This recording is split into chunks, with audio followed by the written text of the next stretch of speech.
दोस्तों नमस्ते। मैं अपने चैनल सोनम मोदी लोकगीत नया आदि लोकगीत दोनों पे आप लोग का स्वागत करती हूँ। एक छोटा सा बेटी विवाह गीत है, आप लोग सुनिएगा, पूरा वॉच करिएगा और कमेंट बॉक्स में ज़रूर बताइएगा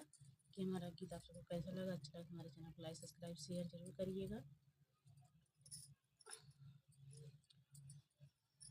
हाथवा में लिए बाबा पियर जाने आयर पियर जाने आयर खोजै चले दुलरू दामाद रे लालन आयर खोजै चले दुलरू दामाद रे लालन कब तू ही गया बाबा कब तू ही आया यारे कब तू ही आया यारे कैसे नहेरिया दुलरू दामाद रे लालन यारे कैसे नहेरिया दुलरू दामाद रे लालन सजवाई के गाय बेटी भोरवा की आए अरे भोरवा की आए अरे सावर है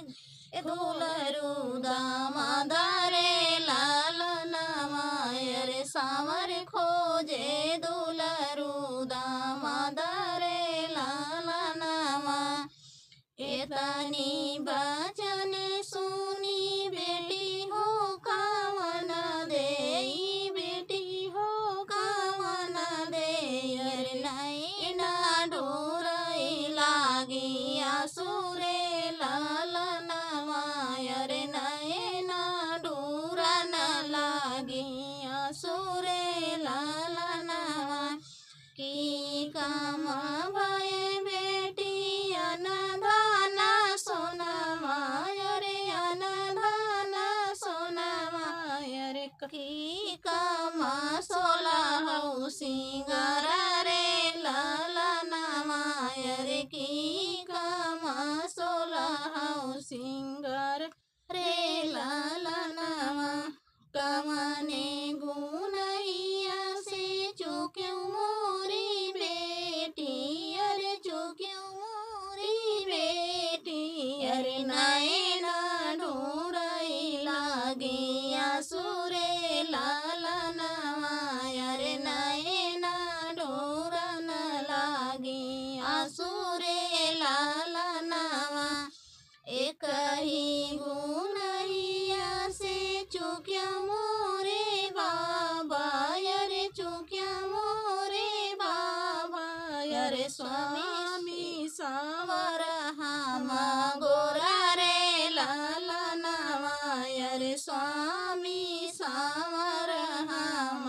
गोरा रे लालन एतनी बचन सुनी बेटी के बाबा अरे बेटी के बाबा अरे बेटी के लगे समझावो रे लालन अरे बेटी के लगे समझावो रे लालन सावरे सार जीनी कर मोरी बेटी नी कर मोरी बेटी अरे सावर श्री भगवान रे लालन अरे सावर श्री भगवान रे लालन सावरे के मतवा तिलक भल सोहै तिलक भल सोहै अरे ओई है स्वामी तोहार रे लालन अरे ओहिया है स्वामी तोहार रे लालन हाथवा में लिए बाबा पियर जाने आयर पियर जाने आयर खोजै चलै दुलरू दा